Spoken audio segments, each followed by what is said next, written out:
வணக்கம். அது இதுன்னு சொல்லி உங்களோட நேரத்தை வீணாக்க விரும்பல. இந்த வீடியோ கொஞ்சம் பாருங்களேன். இந்த வீடியோ அண்ணாமலை அவர்கள் சமூக வலைதளங்களில் பகிர்ந்து இருக்கிறார். அது மட்டும் இல்லாமல் இன்னைக்கு தலைப்பு செய்தியே, தமிழகத்தை உலுக்கிய செய்தியே இதுதான். என்ன அப்படின்னா, இப்போதான் சமீபத்தில் வட மாநிலத்தை சார்ந்த சுராஜ்ன்ற ஒரு நபரை நான்கு புள்ளிங்கோ சேர்ந்து சரமாரியாக கொலைவெறி தாக்குதல் அவர் மேலே நடத்தினாங்க. ரத்தம் சொட்டுது, கழுத்து, காது, மூக்குன்னு எல்லா இடத்துலையும் சரமாரியாக வெட்டியிருந்தானுங்க. அந்த வடமாநில இளைஞர் இப்போ நலமுடன் இருக்கிறார். ஒரே நாள்லேயே அவருக்கு மருத்துவம் பார்க்கப்பட்டு அவரோட குடும்பத்தினருடன் அவரோட சொந்த மாநிலத்திற்கே அனுப்பி வைத்து விட்டோம் அப்படின்னு சொல்லி காவல்துறையினர் சொல்லிக்கிட்டு இருக்காங்க. இன்னொரு புறம் அந்த 4 பேரும் கைது செய்யப்பட்டனர். அதில் ஒருத்தர் மட்டும் உடல்நிலை சரியில்லை அப்படின்னு சொல்லி அவங்க குடும்பத்தினருடன் லெட்டரை வாங்கிக்கிட்டு அவங்க எழுதி கொடுத்தாங்க. லெட்டர் எழுதி கொடுத்து அவங்க கூட அனுப்பி வச்சுட்டோம் அப்படின்றாங்க காவல்துறையினர். என்ன நடக்குது அப்படின்றது தெரியல.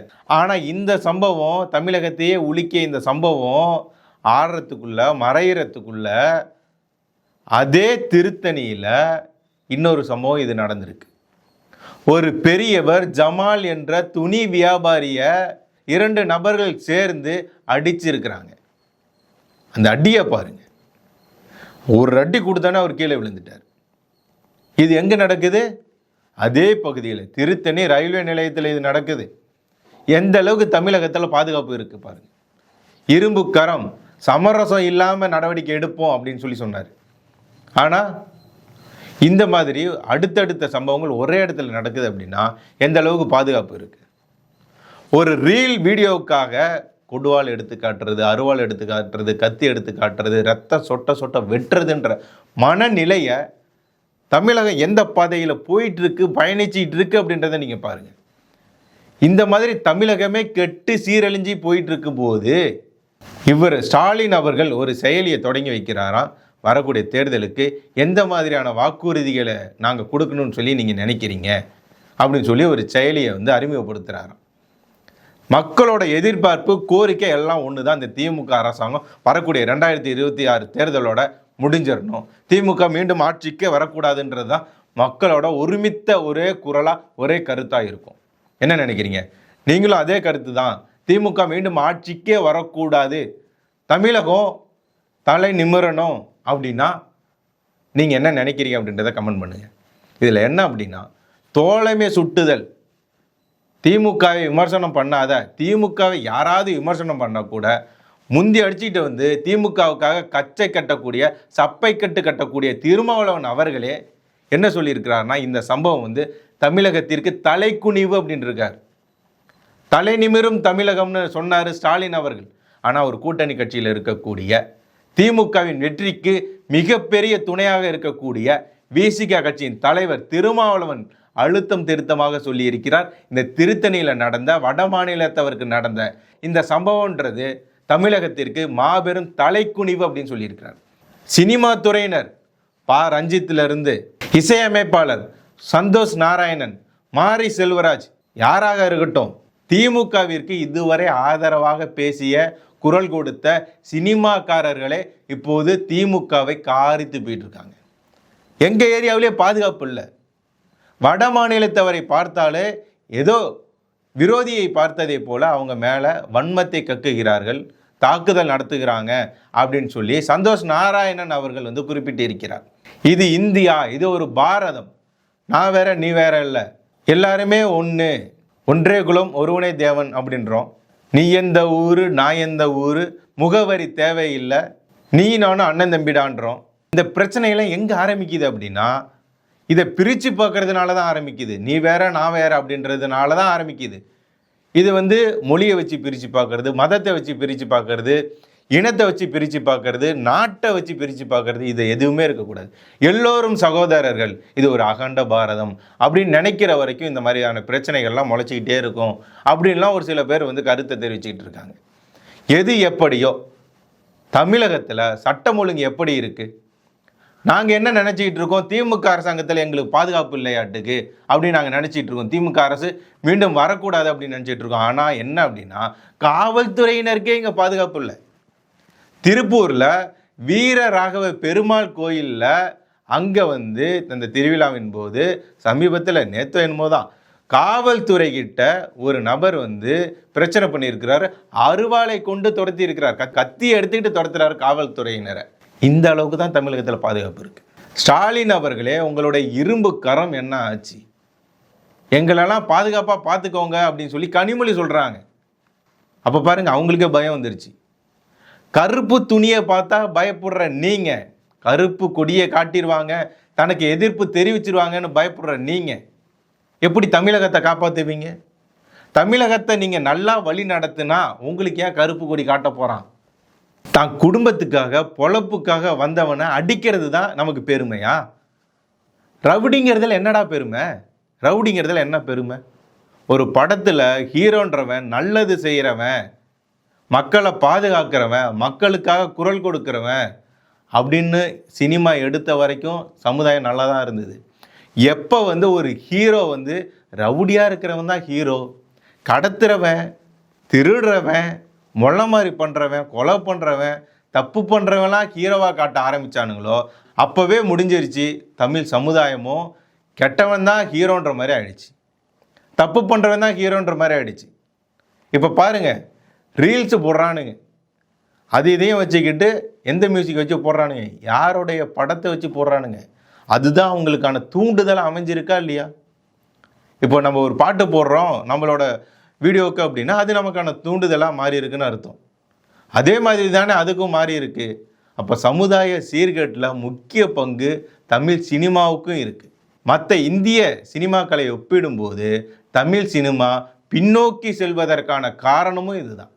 மேலும் என்ன அப்படின்னா, இந்த மாதிரியான தப்பு செய்கிறவங்க மேலே சரியான தண்டனை கொடுக்கப்பட வேண்டும், தண்டனை கிடைக்கணும் அவங்களுக்கு. அப்படின்னா தான் குற்றங்கள் குறையும், குற்றங்களை தடுக்கணும். அதை விட்டு எங்கள் ஆட்சியில் எதுவுமே நடக்கலை, கஞ்சாவே விற்கிறதில்ல, 100% சொல்கிறேன், 0% கஞ்சா தமிழகத்தில் புழக்கமே கிடையாது அப்படின்னு உருட்ட வேண்டாம். சும்மா விளம்பரம் பண்ணிக்கிட்டு இருக்கிறதுலே கவனத்தை செலுத்திக்கிட்டு இருந்தால் தமிழ்நாடு எப்படி போயிட்டுருக்கும்? இப்படி தான் போயிட்டுருக்கும். ஆட்சியை சரியாக நடத்தணும், முதல்ல கட்சியை சரியாக நடத்தணும். ஆட்சியாளர்கள் சரியாக இருந்தால் தமிழ்நாடும் நல்லா இருக்கும். தமிழ்நாடு ரொம்ப மோசமான நிலைக்கு போயிட்டுருக்குன்றத நம்ம கண்கூடாக பார்த்துட்ருக்கோம். தமிழக முதல்வரை தடுத்து நிறுத்துங்கள், தமிழகத்தை காப்பாற்றுங்கள். இல்லைனாலுமே 2026 தேர்தலில் மக்கள் தங்களை தாங்களே காப்பாற்றிக்கொள்ள என்ன முடிவு எடுப்பாங்களோ அதை நீங்கள் பார்க்க தான் போகிறீங்க. அடுத்ததாக செல்வ பெருந்தகை அப்படின்ற காங்கிரஸின் தமிழக கமிட்டி தலைவராக இருக்கக்கூடிய அவர் தொகுதியான காஞ்சிபுரத்தில் கோட்டூர் பகுதிக்கு போயிருக்கிறார். மக்கள்லாம் சுற்றி வளைச்சி போட்டாங்க, முற்றுகையிட்டனர். அவரை நகரக்கூடாது, எப்போ வந்திருக்கீங்க, ஜெயிச்சு எத்தனை மாதம் ஆச்சு, 4.5 வருஷத்துக்கு மேலே ஆகுது, இப்போ தான் வந்து எங்களை பார்க்கணும்னு தோணுதா உங்களுக்கு? இன்ன வரைக்கும் எங்கே போனீங்க? கோபாலபுரத்திலே உட்காந்துருந்தீங்களா? அறிவாலயத்திலே அடிமையாக இருந்தீங்களா? என்ன பண்ணீங்க நீங்கள்? எங்கள் தொகுதிக்காக, எங்கள் மக்களுக்காக என்ன பண்ணியிருக்கீங்க நீங்கள்? ஒரு தண்ணி வசதி இல்லை, சாக்கடை, பாதாள சாக்கடை வசதி இல்லை, அது இல்லை, இது இல்லை, எதுவுமே இல்லை. உங்களுக்கு ஓட்டு போட்டு என்ன பலனை நாங்கள் கண்டோம் அப்படின்னு சொல்லி கொதிச்சு போன அந்த மக்கள் தடுத்து நிறுத்திட்டாங்க. இதுக்கு வழி பண்ணிட்டு போ, இங்கேருந்து நகர்ந்து போ அப்படின்னு சொல்லி சொன்னதுக்கு பிறகு அவர் வந்து இதை நாளைக்கே சரி பண்ணி கொடுக்குறோம் அப்படின்னு சொல்லியிருக்கிறார். மக்கள்லாம் சரியான கோபத்தில் இருக்காங்க இந்த ஆட்சியினர் மேலே, திமுக மேலே, கூட்டணி கட்சியினர் மேலே. மக்களுக்கு ஏதாவது நல்லது நடந்திருக்கா அப்படின்னா ஒன்றும் கிடையாது.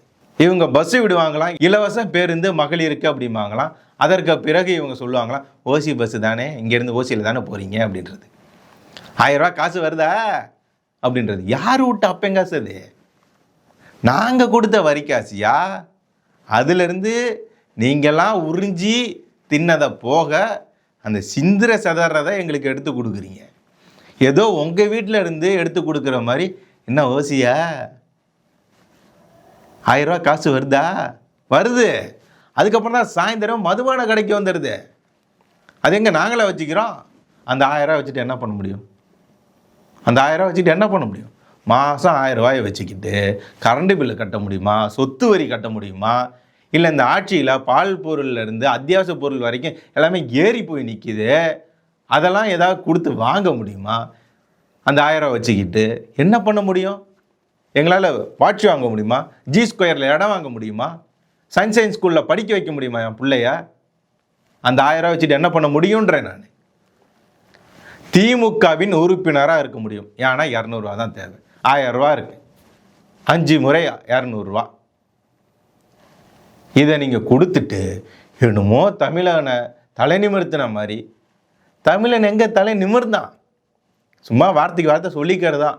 இன்றைக்கும் பொங்கல் வந்தது அப்படின்னா தமிழர்களோட பண்டிகையை தான் சம்பாதிச்சதை வச்சு கூட கொண்டாட முடியாத ஒரு நிலைமையில் தானே தமிழகனை வச்சுருக்கீங்க. 5000 கொடுப்பீங்களா, 2000 கொடுப்பீங்களா அப்படின்னு சொல்லி புலம்பல்ல விட்டுட்டு இருக்கீங்க. பொங்கி திங்கிறதுக்கு கூட சம்பாதிக்க முடியாத ஒரு தமிழனால மாற்றி வச்சுருக்கீங்க. 1 கிலோ அரிசி கொடுக்கறதுக்காகவும், 1 கட்டி வெல்லம் கொடுக்கறதுக்காகவும், 1 துண்டு கரும்புக்காகவும் கையேந்தல்லையா வச்சுருக்கீங்க. எங்கே தமிழனை நல்லபடியாக நீங்கள் வாழ வச்சிங்க? கர்நாடகாக்காரர்கள் நான் திராவிடர்கள்னு நம்புறதில்லை, ஏற்றுக்கிறதில்ல. கேரளாக்காரர்கள் தன்னை திராவிடர்கள்னு அடையாளப்படுத்திக்கிறதில்ல. தெலுங்குக்காரர்கள் தன்னை திராவிடர்கள்னு சொல்லிக்கிறதில்ல, எதுவுமே இல்லை. ஆனால் தமிழர்கள் நாங்கள் மட்டும் எங்களை தமிழர்கள்னு சொல்லிக்கக்கூடாது, அடையாளப்படுத்திக்கக்கூடாது, திராவிடர்கள்னு சொல்லணும். ஆனால் வட மாநிலத்திலேருந்து வந்துட்டால் மட்டும் அவனை வடக்கன்ஸ்னு சொல்லிடுவீங்க. அது எப்படி? எதை நாங்கள் ஏற்றுக்கிறது நம்புறதுன்னு ஒன்றும் புரிய மாட்டேங்குது. பைத்தியக்காரனாக மாற்றிக்கிட்டு இருக்கீங்க எங்களை, பைத்தியக்காரனா. ஒரு புறம் போதைப் பொருளுக்கு அடிமையாகிறது, இன்னொரு புறம் டிவி சீரியலுக்கு அடிமையாக்கி இருக்கிறது. மத்திய அரசாங்கம் தமிழர்களையும் காசியவும் இணைக்குது. காசி தமிழ் சங்கமம் அப்படின்ற ஒரு நிகழ்ச்சியை நடத்துது. இங்கேருந்து போயிட்டு வர்றது முதற்கொண்டு எல்லாமே நம்மளோட காசு தான். அதாவது அரசாங்கம், மத்திய அரசாங்கம் தான் செலவு பண்ணுது. நமக்கு அந்த பயணத்திற்காக 1 ரூபா கூட செலவு இல்லை. ராஜ மரியாதையோடு கூட்டு வராங்க. ஆனால் தமிழக அரசு, திமுக அரசாங்கம் என்ன பண்ணுது? Happy street, happy street. பொங்கலுக்கு அரிசிக்கு கையேந்திர நாங்கள் எதுக்கியா ஹாப்பி ஸ்ட்ரீட்டில் போய் கொண்டாட்டம் பண்ண போகிறோம், கூத்தடிக்க போகிறோம்?